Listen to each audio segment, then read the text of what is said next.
Hello everyone, welcome to my channel financial literacy. तो इस video में हम बात करेंगे कि डेरिवेटिव्स क्या होते हैं या जिनको आपने फ्यूचर्स एंड ऑप्शन के नाम से सुना होगा। तो इस वीडियो में मैं आसान भाषा में डेरिवेटिव्स का मतलब समझाने की कोशिश करूँगा। तो आप इस वीडियो को पूरा एंड तक ज़रूर देखना, और अगर फिर भी आपका डेरिवेटिव से लेके कोई क्वेश्चन हुआ तो आप मुझसे कमेंट सेक्शन में पूछ लेना। मैं उसको नेक्स्ट वीडियो में और अच्छे से एक्सप्लेन कर दूंगा। तो चलिए हम आज की वीडियो को शुरू करते हैं। तो सबसे पहले हम बात करते हैं कि डेरिवेटिव्स होते क्या हैं। तो इसे हम एक एग्जांपल से समझते हैं। जैसे कि ये एक की है और मैं आपको कहूँ कि इसकी कीमत 1,00,000 रुपीज़ है, तो क्या आप इसे खरीदोगे? नहीं ना। लेकिन अब मैं कहूँ कि ये चाबी एक ऐसे लॉकर की है जिसमें 1,00,000 का सोना पड़ा है, तो क्या फिर आप इसे खरीदोगे? शायद हाँ।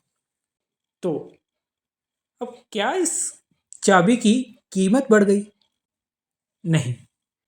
तो फिर आप इसे फर्स्ट केस में क्यों नहीं और सेकंड केस में क्यों खरीदना चाहते थे? क्योंकि सेकंड केस में आप जो प्राइस पे कर रहे हो वो की के लिए नहीं, उस की से जो लॉकर खोलेगा जिसमें 1,00,000 का गोल्ड पड़ा है, आप प्राइस उस गोल्ड के लिए पे कर रहे हो। तो एक्चुअल में की कोई वैल्यू नहीं है, बट वो अपनी वैल्यू किसी और अंडरलाइंग एसेट, जो कि इस केस में गोल्ड है, उससे डिराइव कर रही है। तो इन्हें ही कहते हैं डेरिवेटिव्स।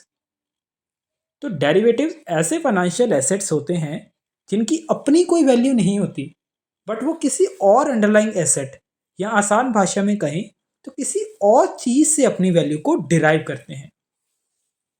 तो आई होप आपको डेरिवेटिव्स का मतलब समझ आ गया होगा। अब डेरिवेटिव्स चार तरीके के होते हैं: forward, futures, options and swaps. लेकिन इंडियन स्टॉक मार्केट में फ्यूचर्स एंड ऑप्शन ही ज़्यादा पॉपुलर है, तो हम उनके बारे में ही बात करेंगे। तो सबसे पहले फ्यूचर्स की बात करते हैं। तो इसे भी हम एक एग्जांपल के साथ समझेंगे। सपोज एक फार्मर है जिसकी फसल 1 साल बाद ग्रो करेगी और उसकी फसल का करंट प्राइस 20 रुपीज़ पर केजी है।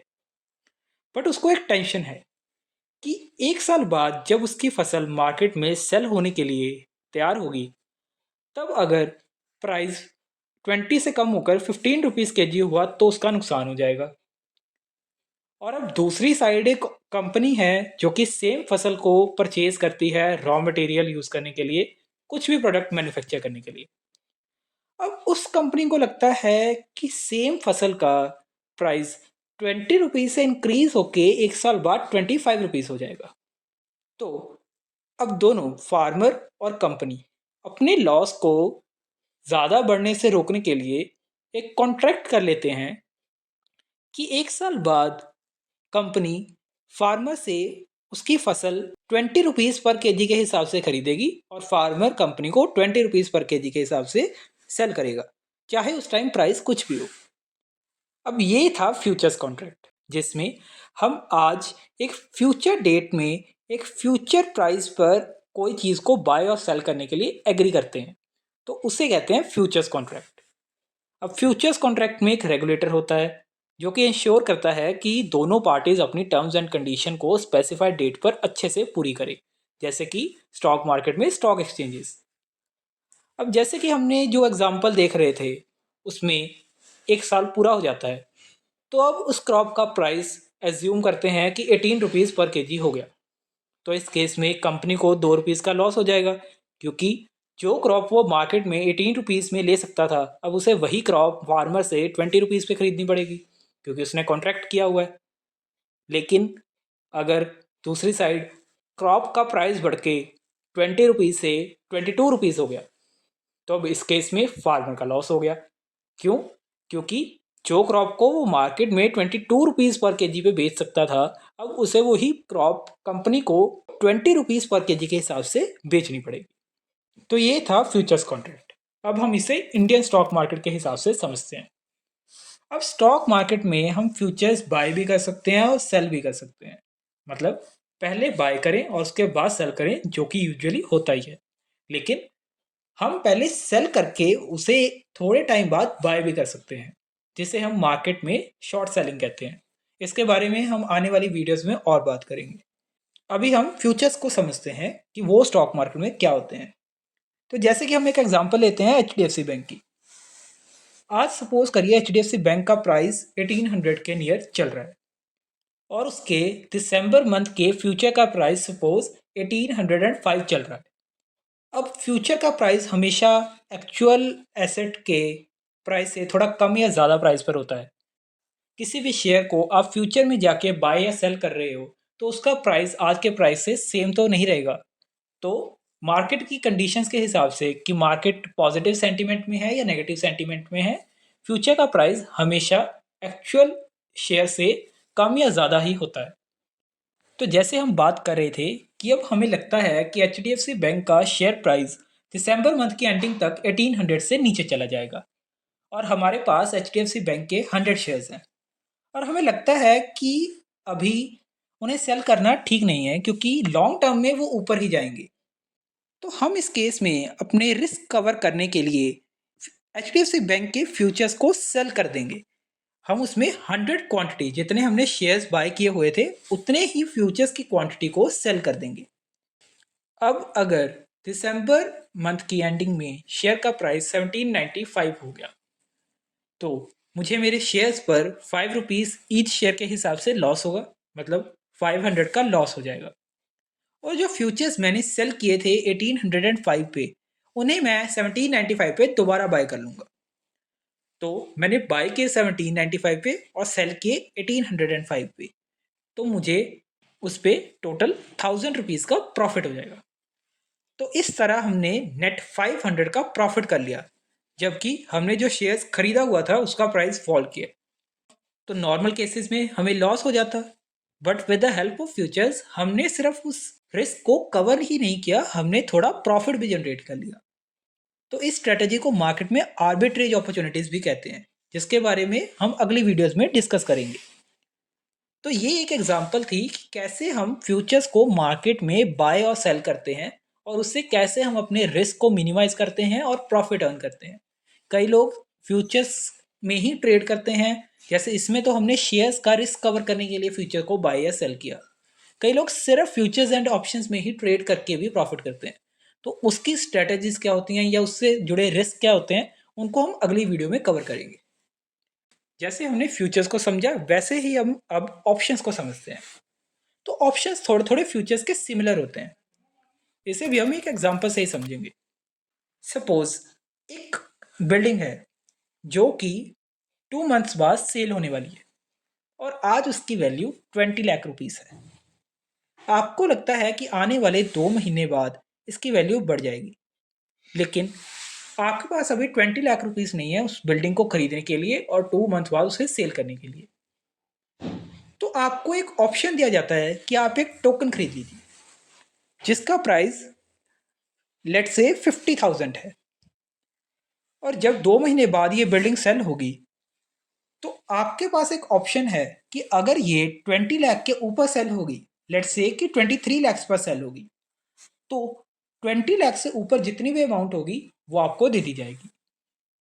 और अगर वो बिल्डिंग 20 लाख या उससे कम पे सेल होती है, लाइक 18 लाख या 17 लाख पे भी सेल होती है, तो आपको मैक्सिमम वो 50,000 का ही लॉस होगा जितना आपने टोकन खरीदा था।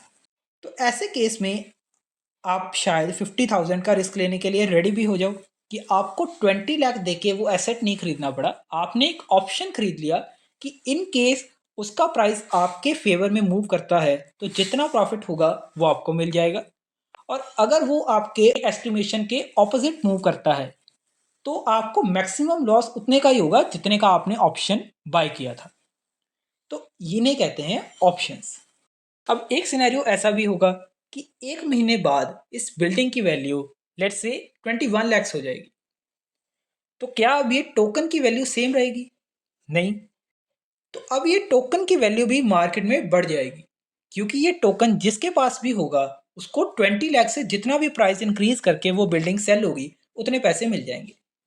तो अब इस टोकन की प्राइस 50,000 से बढ़ के हम एज्यूम करते हैं कि 1,30,000 हो जाएगी। मगर आपको पैसे तो तभी मिलेंगे जब 2 महीने बाद ये बिल्डिंग सेल होगी और 20 लाख से जितनी ज़्यादा सेल होगी उतने पैसे मिलेंगे। लेकिन आपको अब किसी भी रीज़न की वजह से लगता है कि या तो ये बिल्डिंग और नहीं बढ़ेगी या फिर अब इसका प्राइस गिर सकता है, तो क्या आपको 2 महीने का वेट करना ही पड़ेगा? तो ऐसा नहीं है।